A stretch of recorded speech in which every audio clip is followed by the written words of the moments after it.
Assalamualaikum to all of you students. I hope you are well and fine. ਅੱਜ ਆਪਾਂ 7th class ਦਾ lesson 2 ਜਿਸ ਦਾ ਨਾਮ ਹੈ ਮੋਤੀ, ਜੋ ਕਿ ਪ੍ਰਿੰਸੀਪਲ ਸੁਜਾਨ ਸਿੰਘ ਦੀ ਲਿਖੀ ਹੋਈ ਕਹਾਣੀ ਹੈ, ਉਸ ਬਾਰੇ ਪੜਨ ਜਾ ਰਹੇ ਹਾਂ। ਮੋਤੀ ਮੇਰਾ ਇੱਕ ਨਿੱਕਾ ਜਿਹਾ ਪਿਆਰਾ ਕੁੱਤਾ ਸੀ। ਇਹ ਪਿਸਤੀ ਨਸਲ ਵਿੱਚੋਂ ਸੀ ਤੇ ਕੰਨਾਂ ਤੋਂ ਫੜ ਕੇ ਚੁੱਕਿਆ ਵੀ ਨਹੀਂ ਸੀ ਚੁੱਕਦਾ। ਪਿਤਾ ਜੀ ਨੇ ਮੇਰੇ ਮਗਰ ਪੈਣ ਉੱਤੇ ਮੈਨੂੰ ਇਸ ਕੁੱਤੇ ਦੇ ਰੱਖਣ ਦੀ ਆਗਿਆ ਦਿੱਤੀ ਸੀ। ਇੱਕ ਦਿਨ ਪਿਤਾ ਜੀ ਆਪਣੇ ਇੱਕ ਬੰਗਾਲੀ ਮਿੱਤਰ ਨੂੰ ਮਿਲਣ ਗਏ। ਮੈਂ ਵੀ ਨਾਲ ਸਾਂ। ਕਾਊਚ ਦੇ ਹੇਠੋਂ ਕੋਈ ਕੂਲੀ ਚੀਜ਼ ਮੈਨੂੰ ਛੂਹੀ। ਮੈਂ ਥੱਲੇ ਦੇਖਿਆ ਤੇ ਡਰਿਆ। ਇਹ ਇੱਕ ਕੁੱਤੇ ਦੀ ਬੁੱਥੀ ਸੀ। ਪਿਤਾ ਜੀ ਦੇ ਦੋਸਤ ਨੇ ਕਿਹਾ, ਡਰ ਨਾ ਬੱਚਾ, ਇਹ ਵੱਢਦਾ ਨਹੀਂ। ਹਾਂਜੀ, ਕਹਾਣੀਕਾਰ ਆਪਣੇ ਬਾਰੇ ਦੱਸ ਰਿਹਾ, ਜੋ ਉਹਦੇ ਨਾਲ ਵਾਪਰਿਆ ਸੀਗਾ। ਉਹ ਆਪਣੀ ਕਹਾਣੀ ਦੱਸ ਰਿਹਾ ਕਿ ਮੈਨੂੰ ਕੁੱਤਾ ਪਸੰਦ ਸੀਗਾ, ਫਿਰ ਉਹ ਆਪਣੇ ਨੂੰ ਕਿਵੇਂ ਉਹਨੇ ਉਹਨੂੰ ਪ੍ਰਾਪਤ ਕੀਤਾ, ਕਿਵੇਂ ਉਹਨੂੰ ਪਾਇਆ, ਉਸ ਬਾਰੇ ਦੱਸ ਰਿਹਾ ਕਿ ਮੈਂ ਆਪਣੇ ਇੱਕ ਵਾਰ ਦੀ ਗੱਲ ਹੈ ਕਿ ਮੈਂ ਆਪਣੇ ਪਿਤਾ ਜੀ ਦੇ ਨਾਲ ਉਹਨਾਂ ਦੇ ਦੋਸਤ ਬੰਗਾਲੀ ਸੀਗਾ, ਜਿਹੜਾ ਮਿੱਤਰ ਨੂੰ ਮਿਲਣ ਗਏ ਤਾਂ ਉੱਥੇ ਉਹ ਇੱਕ ਕੁੱਤਾ ਸੀਗਾ ਜਿਹੜਾ ਮੈਨੂੰ ਪਸੰਦ ਆ ਗਿਆ ਸੀਗਾ। ਇਹਦੇ ਔਖੇ ਸ਼ਬਦਾਰਥ ਨੇ ਕਾਊਚ ਕਿਹਾ ਜਾਂਦਾ ਸੋਫੇ ਨੂੰ,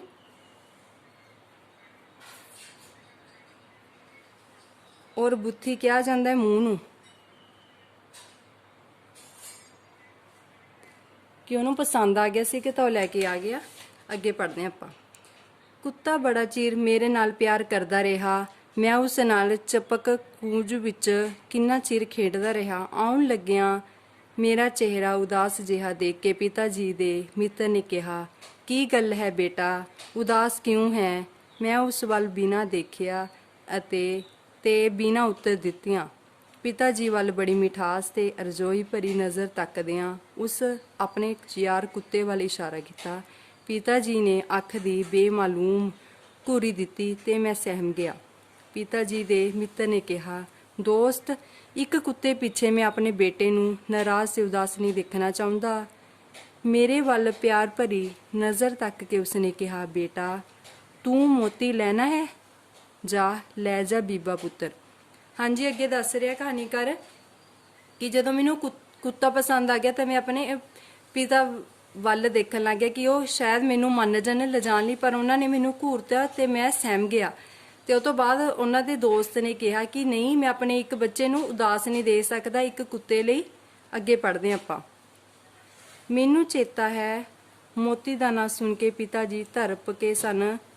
ਉਹਨਾਂ ਦਾ ਚਿਹਰਾ ਉਦਾਸ ਹੋ ਗਿਆ ਸੀ, ਪਰ ਮੇਰੀ ਉਦਾਸੀ ਉਹਨਾਂ ਨੂੰ ਮਨਜ਼ੂਰ ਨਹੀਂ ਸੀ। ਪਿਤਾ ਜੀ ਦੇ ਮਿੱਤਰ ਨੇ ਮੋਤੀ ਨੂੰ ਸੱਦ ਕੇ ਸੰਗਲੀ ਪੱਟੇ ਵਿੱਚ ਪਾ ਦਿੱਤੀ ਤੇ ਮੇਰੇ ਹੱਥ ਫੜਾ ਦਿੱਤੀ।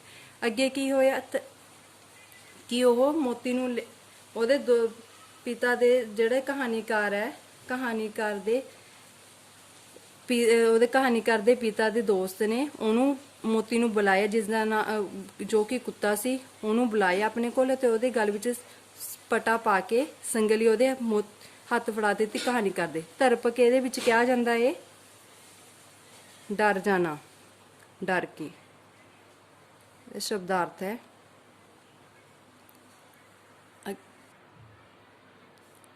ਮੋਤੀ ਹੈਰਾਨ ਸੀ, ਸ਼ਾਇਦ ਸੋਚ ਰਿਹਾ ਹੋਵੇ ਕਿ 2 ਘੜੀ ਦੀ ਪ੍ਰੀਤ ਲਈ ਉਮਰ ਕੈਦ। ਮੋਤੀ ਮੁੜ ਆਪਣੇ ਮਾਲਕ ਵੱਲ ਦੇਖਦਾ ਸੀ, ਪਰ ਉਸ ਦੇ ਕਹਿਣ ਤੇ ਕਿ ਜਾ ਮੋਤੀ, ਹੁਣ ਤੇਰਾ ਮਾਲਕ ਨਿੱਕਾ ਕਾਕਾ ਹੈ, ਉਹ ਮੇਰੇ ਨਾਲ ਤੁਰ ਪਿਆ। ਉਸ ਵੇਲੇ ਪੱਪੀ, ਮੋਤੀ ਦੀ ਮਾਂ, ਅੰਦਰੋਂ ਨਿਕਲ ਆਈ ਤੇ ਸਾਡੇ ਨਾਲ ਤੁਰਨ ਲੱਗ ਪਈ। ਮੋਤੀ ਦਾ ਚਿਹਰਾ ਉਦਾਸ ਜਿਹਾ ਲੱਗਿਆ। ਪੱਪੀ ਮਾਲਕ ਦੇ ਇਸ਼ਾਰੇ ਨਾਲ ਮਨ ਮਾਰ ਕੇ ਵਾਪਸ ਮੁੜ ਗਈ। ਕੋਠੀ ਤੋਂ ਬਾਹਰ ਆ ਕੇ ਪਿਤਾ ਜੀ ਨੇ ਟੈਕਸੀ ਫੜੀ ਤੇ ਅਸੀਂ ਆਪਣੇ ਘਰ ਪਹੁੰਚੇ। ਪਿਤਾ ਜੀ ਨੇ ਮੇਰੇ ਹੱਥ ਵਿੱਚ ਕੁੱਤੇ ਦੀ ਸੰਗਲੀ ਦੇਖ ਕੇ ਪਿਤਾ ਜੀ ਨੂੰ ਕਿਹਾ, ਤੁਸੀਂ ਫੇਰ ਪੁਰਾਣੀਆਂ ਬਿਮਾਰੀਆਂ ਖਰੀਦਣ ਲੱਗ ਪਏ ਹੋ ਨਾ ਜੀ। ਅੱਗੇ ਕੀ ਹੁੰਦਾ ਏ, ਜਦੋਂ ਉਹ ਮੋਤੀ ਨੂੰ ਲੈ ਆਉਂਦੇ ਨੇ ਘਰ ਵਿੱਚ, ਮੋਤੀ ਨੂੰ ਲੈਣ ਲਈ ਤੁਰਦੇ ਨੇ, ਜਦੋਂ ਉਹਦੀ ਮਾਂ ਏ ਜੋ ਕਿ ਮੋਤੀ ਦੀ, ਉਹਦਾ ਨਾਮ ਪੱਪੀ ਸੀਗਾ, ਬਾਹਰ ਆਂਦੀ ਹੈ ਤਾਂ ਉਹਨੂੰ ਮਾਲਕ ਇਸ਼ਾਰਾ ਕਰਦਾ ਤਾਂ ਉਹ ਅੰਦਰ ਚਲੀ ਜਾਂਦੀ ਆ। ਮੋਤੀ ਵੀ ਵਿਚਾਰਾ ਉਦਾਸ ਜਿਹੇ ਚਿਹਰੇ ਦੇ ਨਾਲ ਉਹਦੇ ਨਾਲ ਕਹਾਣੀਕਾਰ ਨਾਲ ਤੁਰ ਪੈਂਦਾ ਹੈ। ਜਦੋਂ ਘਰ ਪਹੁੰਚਦੇ ਉਹਦੀ ਮਾਤਾ ਪੁੱਛਦੀ ਆ ਉਹਦੇ ਕਹਾਣੀਕਾਰ ਦੇ ਪਿਤਾ ਨੂੰ ਕਿ ਤੁਸੀਂ ਫਿਰ ਤੋਂ ਇਹ ਪੁਰਾਣੀ ਬਿਮਾਰੀਆਂ ਲਿਆਉਣ ਲੱਗ ਪਏ ਹੋ। ਫਿਰ ਜਦੋਂ ਪਿਤਾ ਆਨਸਰ ਦਿੰਦਾ ਹੈ ਕਿ ਇਹ ਮੈਂ ਨਹੀਂ ਲੈ ਕੇ ਆਇਆ, ਇਹ ਕਾਕੇ ਦੀ ਪਸੰਦ ਸੀ, ਇਹ ਲੈ ਕੇ ਆਇਆ। ਅੱਗੇ ਪੜ੍ਹਦੇ ਹਾਂ ਆਪਾਂ। ਪਿਤਾ ਜੀ ਨੇ ਹੋਰ ਕੁਝ ਨਾ ਕਿਹਾ। ਕਿੰਨਾ ਚਿਰ ਮੋਤੀ ਅਫਸੋਸਿਆ ਰਿਹਾ। ਉਹ ਕੁਝ ਨਹੀਂ ਸੀ ਖਾਂਦਾ। ਦੁੱਧ ਦਾ ਪਿਆਲਾ ਸਵੇਰੇ ਤੋਂ ਸ਼ਾਮ ਤੱਕ ਪਿਆ ਹੀ ਰਹਿੰਦਾ ਸੀ। ਪਿਤਾ ਜੀ ਦੀਆਂ ਅੱਖਾਂ ਵਿੱਚ ਕੋਈ ਵੀ ਖੁਸ਼ੀ ਨਹੀਂ ਸੀ ਨਜ਼ਰ ਆਉਂਦੀ। ਮੈਂ ਪਿਤਾ ਜੀ ਨੂੰ ਇੱਕ ਦਿਨ ਇਹ ਕੁੱਤਾ ਮੋੜਨ ਆਉਣ ਲਈ ਕਿਹਾ, ਪਰ ਪਿਤਾ ਜੀ ਨਾ ਮੰਨੇ। ਸਗੋਂ ਉਹ ਉੱਠ ਕੇ ਮੋਤੀ ਨੂੰ ਪਿਆਰ ਕਰਨ ਲੱਗ ਪਏ। ਮੋਤੀ ਪਿਤਾ ਜੀ ਦੇ ਹੱਥਾਂ ਨੂੰ ਚੱਟਣ ਲੱਗ ਪਿਆ। ਪਿਤਾ ਜੀ ਨੇ ਨੌਕਰਾਣੀ ਨੂੰ ਤਾਜ਼ਾ ਦੁੱਧ ਲਿਆਉਣ ਦਾ ਹੁਕਮ ਦਿੱਤਾ। ਜਦ ਪਿਤਾ ਜੀ ਨੇ ਮੋਤੀ ਨੂੰ ਦੁੱਧ ਪਿਆਇਆ ਤਾਂ ਉਹ ਅੱਧਾ ਪਚੱਧਾ ਪੀ ਗਿਆ। ਉਸ ਦਿਨ ਤੋਂ ਮੋਤੀ ਫੇਰ ਮੇਰੇ ਨਾਲ ਖੇਡਣ ਲੱਗ ਪਿਆ। ਹੌਲੀ ਹੌਲੀ ਉਸ ਦੀ ਸੰਗਲੀ ਖੁੱਲੀ ਜਾਣ ਲੱਗ ਪਈ ਤੇ ਉਹ ਘਰ ਦਾ ਵਿਸ਼ਵਾਸੀ ਬਣ ਗਿਆ। ਹੁਣ ਕੀ ਹੁੰਦਾ ਅੱਗੇ? ਜਦੋਂ ਘਰ ਵਿੱਚ ਆ ਜਾਂਦਾ ਵਿਚਾਰਾ ਉਦਾਸ ਜਿਹਾ ਰਹਿੰਦਾ, ਕਿਉਂਕਿ ਇੱਕ ਤਾਂ ਆਪਣੀ ਮਾਂ ਤੋਂ ਵਿਛੜ ਕੇ ਆਇਆ, ਇੱਕ ਮਾਲਕ ਤੋਂ, ਤਾਂ ਉਹਨੂੰ ਦੁੱਖ ਹੁੰਦਾ ਹੈ। ਉਹ ਵਿਚਾਰਾ ਕੁਝ ਖਾਂਦਾ ਪੀਂਦਾ ਨਹੀਂ ਹੈਗਾ। ਫਿਰ ਕੀ ਹੁੰਦਾ, ਨਾ ਹੀ ਉਹਦੇ ਕਹਾਣੀਕਾਰ ਦੇ ਪਿਤਾ ਦੇ ਕੋਈ ਖੁਸ਼ੀ ਹੁੰਦੀ ਹੈ ਚਿਹਰੇ ਤੇ। ਉਹ ਕਹਿੰਦਾ ਕਹਾਣੀਕਾਰ ਆਪਣੇ ਪਿਤਾ ਨੂੰ ਕਿ ਪਿਤਾ ਜੀ ਤੁਸੀਂ ਇਹਨੂੰ ਵਾਪਸ ਕਰਿਆ ਕੁੱਤੇ ਨੂੰ। ਤਾਂ ਉਹਦਾ ਪਿਤਾ ਹੁੰਦਾ ਕਿ ਮੇਰਾ ਬੱਚਾ ਜਿੱਥੇ ਤਾਂ ਇਹਨੂੰ ਪਸੰਦ ਸੀ ਕਿਤੇ ਹੁਣ ਮੋੜਨ ਲਈ ਕਹਿ ਰਿਹਾ। ਉਹ ਆਪਣੇ ਆਪ ਉਹਨੂੰ ਉਹਦੇ ਕੋਲ ਕੁੱਤੇ ਕੋਲੇ ਜਾਂਦਾ ਹੈ ਜਿਸ ਦਾ ਨਾਮ ਮੋਤੀ ਸੀਗਾ, ਤੇ ਉਹਨੂੰ ਦੁੱਧ ਪਾਉਂਦਾ ਹੈ। ਨੌਕਰਾਨੀ ਨੂੰ ਕਹਿੰਦਾ ਕਿ ਜਾ ਮੋਤੀ ਲਈ ਤਾਜ਼ਾ ਦੁੱਧ ਲੈ ਕੇ। ਤੇ ਫਿਰ ਉਸ ਤੋਂ ਬਾਅਦ ਉਹਦੀ ਸੰਗਲੀ ਵੀ ਖੁੱਲਣ ਲੱਗ ਗਈ। ਉਹ ਵਿਸ਼ਵਾਸੀ ਬਣ ਗਿਆ ਘਰ ਦਾ। ਜਦੋਂ ਕਦੇ ਉਹ ਮੇਰੇ ਸਕੂਲ ਜਾਂਦੇ ਸਮੇਂ ਖੁੱਲ੍ਹਾ ਹੁੰਦਾ, ਉਹ ਮੇਰੇ ਮਗਰ ਦੱਬੇ ਪੈਰੀ ਤੁਰ ਪੈਂਦਾ ਸੀ ਤੇ ਮੈਨੂੰ ਉਦੋਂ ਹੀ ਪਤਾ ਲੱਗਣ ਦਿੰਦਾ ਸੀ ਜਦੋਂ ਮੈਂ ਜਮਾਤ ਦੇ ਕਮਰੇ ਵਿੱਚ ਦਾਖਲ ਹੋਵਾਂ। ਮੇਰੇ ਜਮਾਤੀ ਨਿੱਕੇ ਜਿਹੇ ਕੁੱਤੇ ਨੂੰ ਦੇਖ ਕੇ ਬੜੇ ਖੁਸ਼ ਹੁੰਦੇ ਸਨ ਤੇ ਉਸ ਨਾਲ ਪਿਆਰ ਕਰਦੇ ਸਨ।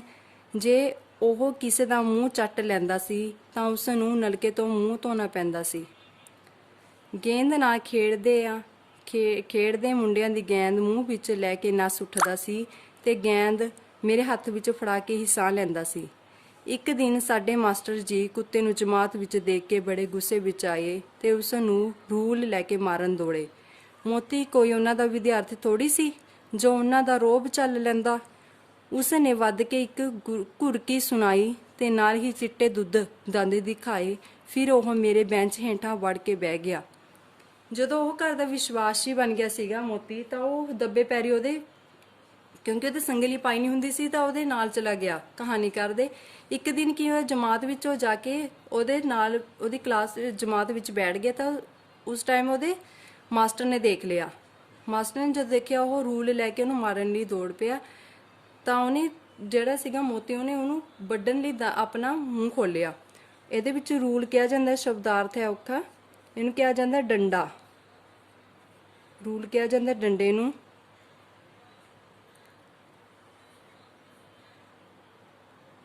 ਹਾਂਜੀ, ਅੱਗੇ ਹੈਗਾ, ਤਾਂ ਇਹ ਕੁੱਤਾ ਤੇਰਾ ਹੈ?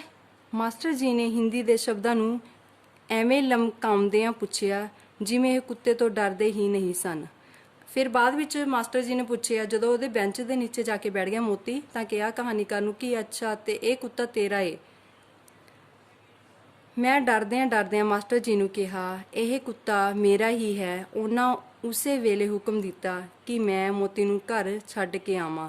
ਮੈਨੂੰ ਉਸ ਦਿਨ 1 ਘੰਟੇ ਦੀ ਛੁੱਟੀ ਮਿਲ ਗਈ। ਮੈਂ ਬੜਾ ਖੁਸ਼ ਸਾਂ, ਪਰ ਕੀ ਪਤਾ ਸੀ ਕਿ ਮਾਸਟਰ ਸਾਹਿਬ ਨੇ ਮੁੜਦਿਆਂ ਸਾਰ ਸੇਵੀਆਂ ਦਾ ਸਵਾਦ ਚੁਖਾਣਾ ਹੈ। ਇਹ ਮਾਸਟਰ ਜੀ ਚਪੇੜਾ ਮਾਰਨ ਨੂੰ ਸੇਵੀਆਂ ਦਾ ਸਵਾਦ ਆਖਦੇ ਹੁੰਦੇ ਹਨ। ਘਰ ਜਾ ਕੇ ਮੈਂ ਚਪੇੜਾਂ ਦੀ ਕਹਾਣੀ ਮਾਂ ਨੂੰ ਸੁਣਾਈ, ਪਰ ਮਾਤਾ ਜੀ ਨਾਲੋਂ ਮੈਨੂੰ ਮੋਤੀ ਬਹੁਤਾ ਗੌਰ ਨਾਲ ਸੁਣਦਾ ਦਿਖਾਈ ਦਿੰਦਾ ਸੀ। ਅੱਗੇ ਕੀ ਹੁੰਦਾ, ਜਦੋਂ ਉਹਨੂੰ ਪਤਾ ਲੱਗ ਗਿਆ ਮਾਸਟਰ ਨੂੰ, ਤਾਂ ਉਹਨੂੰ ਕਹਿੰਦਾ ਹੈ, ਕਹਾਣੀਕਾਰ ਨੂੰ ਕਹਿੰਦਾ ਕਿ ਜਾ ਤੂੰ ਇਹਨੂੰ ਘਰ ਛੱਡ ਕੇ ਆ।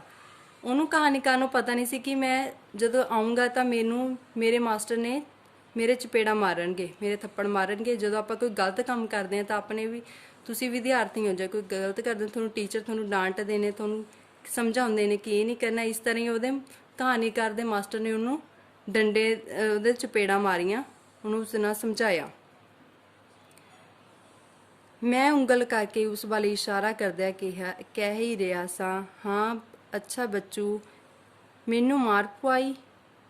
ਫਿਰ ਕਹਾਣੀਕਾਰ ਜਦੋਂ ਕਹਾਣੀ ਦੱਸਦਾ ਆਪਣੀ ਕਿ ਘਰ ਜਾ ਕੇ ਕਿ ਮੇਰੇ ਮਾਸਟਰ ਨੇ ਚਪੇੜਾ ਮਾਰੀਆਂ ਤਾਂ ਉਹਦੀ ਮਾਂ ਨੂੰ ਸੁਣਾਉਂਦਾ ਹੈ ਕਹਾਣੀ। ਉਹਦੀ ਮਾਂ ਧਿਆਨ ਨਾਲ ਨਹੀਂ ਸੁਣਦੀ, ਪਰ ਉਹ ਜਿਹੜਾ ਮੋਤੀ ਆ ਚੰਗੀ ਤਰ੍ਹਾਂ ਉਹਨੂੰ ਸੁਣਦਾ ਹੈ। ਫਿਰ ਕਹਾਣੀਕਾਰ ਉਹਨੂੰ ਕਹਿੰਦਾ ਕਿ ਅੱਛਾ ਬੱਚੂ, ਕਿ ਤੈਨੇ ਮੇਰੇ ਮਾਰ ਪਵਾਈ ਹੈ। ਕੀ ਉਹ ਮੇਰੇ ਕੋਲ ਆ ਕੇ ਲੇਟ ਗਿਆ। ਫਿਰ ਕੀ ਉਹ ਤੋਂ ਬਾਅਦ ਹੋਇਆ ਕਿ ਮੋਤੀ ਆ ਜਿਹੜਾ ਉਹਦੇ ਕੋਲੇ ਕਹਾਣੀਕਾਰਾਂ ਕੋਲੇ ਆ ਕੇ ਪੈ ਗਿਆ। ਹਿਲਾ ਕੇ ਆਪਣੀ ਬੋਲੀ ਬੋਲਣ ਲੱਗ ਪਿਆ। ਖਬਰੇ ਉਹ ਮੈਨੂੰ ਕਹਿ ਰਿਹਾ ਹੀ ਸੀ ਕਿ ਮਿੱਤਰ ਆਪਣੇ ਵੰਡੇ ਦਾ ਮੈਨੂੰ ਮਾਰ ਲੈ। ਫਿਰ ਜਦੋਂ ਉਹਦੇ ਮਾਂ ਚਪੇੜਾ ਦੀ ਕਹਾਣੀ ਸੁਣਾਉਂਦਾ ਤਾਂ ਮੋਤੀ ਨੂੰ ਕਹਿੰਦਾ ਹੁੰਦਾ ਕਿ ਅੱਛਾ ਬੱਚੂ ਤੈਨੇ ਮੇਰੇ ਮਾਰ ਖਲਾਈ ਹੈ। ਫਿਰ ਮੋਤੀ ਆਪਣੀ ਭਾਸ਼ਾ 'ਚ ਇਸ ਤਰ੍ਹਾਂ ਉਹਨੂੰ ਕਹਿੰਦਾ ਹੈ, ਉਹਨੂੰ ਕਹਾਣੀਕਾਰ ਨੂੰ ਲੱਗਦਾ ਜਾਪਦਾ ਹੈ ਕਿ ਅੱਛਾ ਵੀ ਉਹ ਕਹਿੰਦਾ ਹੈ ਕਿ ਅੱਛਾ ਵੀ ਜੇ ਮੈਂ ਤੇਰੇ ਮਾਰ ਖਵਾਈਏ ਤਾਂ ਮੈਨੂੰ ਆਪਣੇ ਵੰਡੇ ਦਾ ਮਾਰ ਲੈ। ਵੰਡੇ ਦਾ, ਆਪਣੇ ਹਿੱਸੇ ਦਾ, ਆਪਣੇ ਵੰਡੇ ਦਾ, ਆਪਣੇ ਹਿੱਸੇ ਦਾ।